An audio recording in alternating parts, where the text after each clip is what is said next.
안녕하세요. 오늘은 갈라디아서 3장입니다. 아주 준엄한 메시지로 시작하고 있어요. 어리석도다 갈라디아 사람들아 라고 하며 산토 바울의 안타까운 마음을 표현하고 있습니다. 예수 그리스도께서 십자가에서 못 박히신 것이 너희 눈앞에 밝히 보이거늘 누가 너희를 꾀더냐 라고 책망하고 있어요.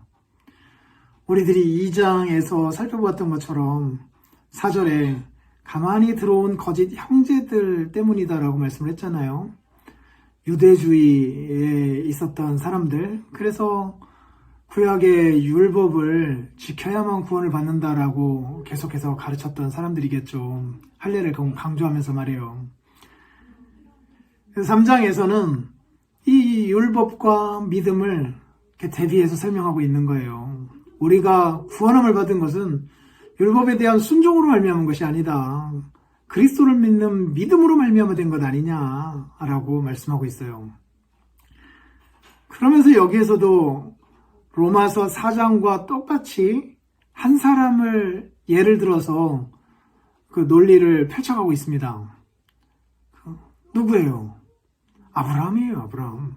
유대인들이 자신의 조상으로 여긴 아브라함. 그러나 아브라함이 하나님을 믿음에 하나님이 그것을 자기의 의로 여기셨다라고 말하지 않았느냐. 그래서 이방인들도 그 믿음으로 말미암아 의롭게 여김을 되고, 그렇게 되면 아브라함이 동시에 이방인의 조상이 되는 것 아니냐. 시작부터 아브라함의 후손 중에 모든 사람이 그 의의 후손이 된 게 아니라 약속의 씨 아니었느냐. 그 약속을 믿는 믿음이 의롭다 여김을 받을 수 있는 길이다라고 하는 것을 말씀하고 있어요. 그러면 율법의 역할은 뭔가? 로마서에서 말했죠. 죄가 율법을 기회 삼아가지고 자기의 길을 더 펼친 거잖아요. 율법에서 죄가 무엇인지를 알린 거잖아요. 죄는 그것을 가지고 사람을 강작해 간 거잖아요. 율법이 악한 건 아닌 거죠. 율법이 선한 거죠. 그러나 선한 율법이 죄가 그것을 가지고 이용함으로 말미암아 악한 결과를 낸 거죠.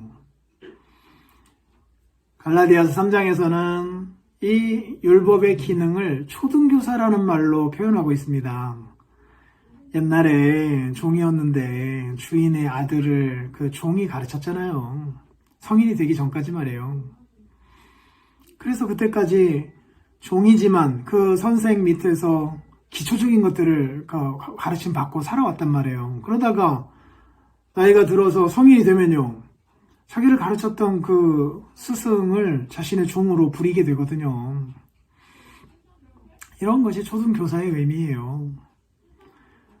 믿음이 오기 전까지, 즉 그리스도께서 오시기 전까지 우리는 율법에 매여 있을 수밖에 없었다. 그러나 이제 그리스도께서 오시지 않았느냐.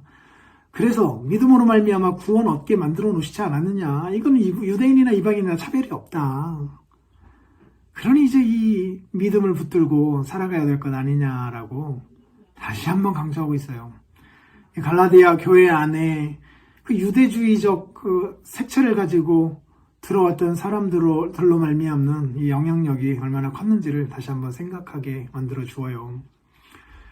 그래서 오늘 본문은 로마서 4장 그리고 7장 말씀이 생각나고요. 특히 3장 초반부에 성령 하나님이 나옵니다. 그리고 5장 후반부에 가도 또 성령 하나님에 대한 강조가 뚜렷하게 나타나요.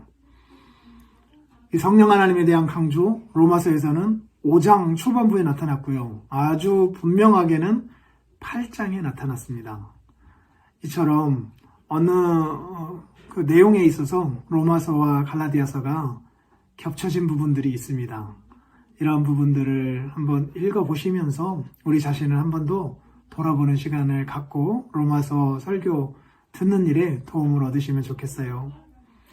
감사합니다. 또 내일 뵙겠습니다.